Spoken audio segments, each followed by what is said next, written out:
Welcome back. Taking a look at your Great Falls Canuck iCam. We're seeing some partly cloudy skies, though those clouds are going to increase. Your temperatures are around 46 degrees, feeling more like 39 thanks to that little bit of a breeze in there. And over in that Opportunity Bank Montana weather cam, I'm sorry, all of the cams are glitching today. It's probably because of that cold weather and that wind, but we're seeing those temperatures around 48 degrees in Helena and a little bit less breezy over there.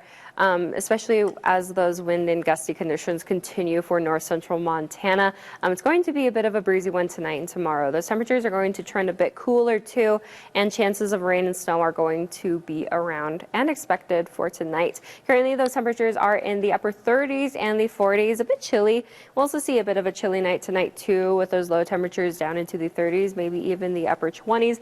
Increased cloud cover, nice and chilly, nice and windy, and then that snow is going to especially be impacting the Rocky Mountain front area tonight.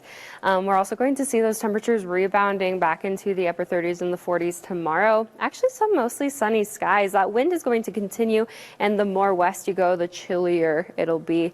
But we'll also see some more continued chances of precipitation continuing through tomorrow, but it's especially going to be around tonight. We have some upper level systems like some low pressure moving in that precipitation into the area, really pelting the western portion of the state and even these mountain ranges for the Rocky Mountain front and even the Madison and Gallatin mountain ranges too down by Bozeman.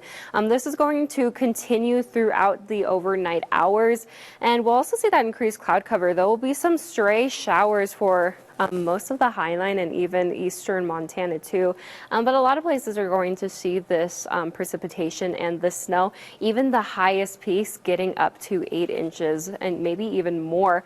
Let's take a look at your current snowpack as we're seeing it. Again, most of that snowpack is going to be centered in the upper elevations and even over in the southern, southwest, and western Montana, really affecting that Rocky Mountain front area.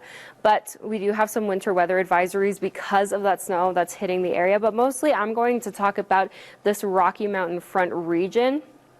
We are going to see that snow expected through 11 a.m. on Monday. 2 to 5 inches are going to be possible along the Rocky Mountain front, affecting places like Babb, St. Mary, and East Glacier.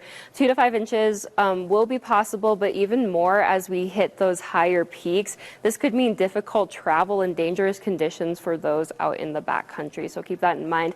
And this is a look at your forecasted snow accumulation totals as we head throughout Monday and Tuesday. We could see 1 to 3 inches in that Helena and Butte area, even pushing over to Missoula and Kalispell. But again, those higher elevations could see 8 to maybe even 12 inches in those peaks. But let's talk about that wind. That's also going to be a big part of this system, especially as we see some possible blowing snow for the Rocky Mountain front. These winds are going to gust up to 40, maybe even 50 miles per hour tonight and early Monday morning. This will become more widespread for Monday, up to 50 miles per hour. This isn't prompting any high wind advisories. In fact, the high wind advisory that we had yesterday ended by 5 p.m. this evening, but this is going to continue to push through and even affecting eastern portions of the state for Tuesday.